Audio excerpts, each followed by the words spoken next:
All right. Craig has more on how we are phasing away from the Air Force kind of directed warfare to something much more personal, much more on the street. Here's Craig. Peralta, one of the changing aspects of the war here in Afghanistan under General Stanley McChrystal's new plan is to have more boots on the ground and less reliance on air support. I'm with Brigadier General Stephen Quast. He's the Air Wing Commander here at Bagram Airfield. How has your job changed?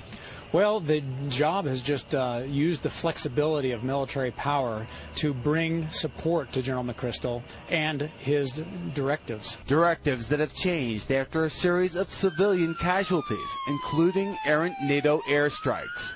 One which inadvertently killed 27 civilians and wounded 14 others came after aerial surveillance and a ground command to strike what they thought were insurgents. In a translated apology, General McChrystal spoke to the Afghan people.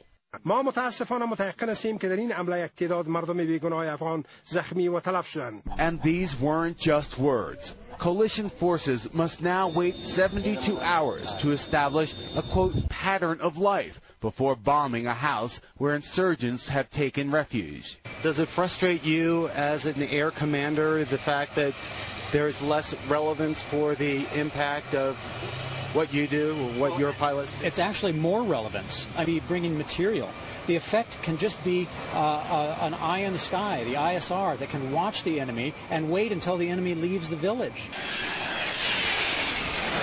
It can be the electronic warfare that can shut down the enemy's ability to talk to one another, so they have to stop fighting, and then they move on to a place then we can get to them.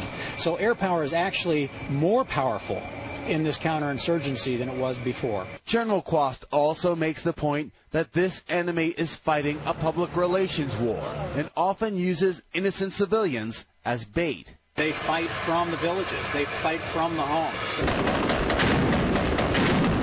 Ambush our forces from areas of sanctuary where they know we will not bring firepower to bear because there could be innocent people. But it is bait that they are no longer taking. Anybody can drop a bomb, but American and coalition air power is even more encouraged and more capable of helping in this counterinsurgency, where our job is to bring goodness and not death. Although the total number of civilian casualties rose in 2009 to more than 2,400, NATO troops were responsible for about a quarter of those deaths, which is down from nearly half the year before. But those are statistics that General McChrystal and General Quast hope to cut even further. Geraldo.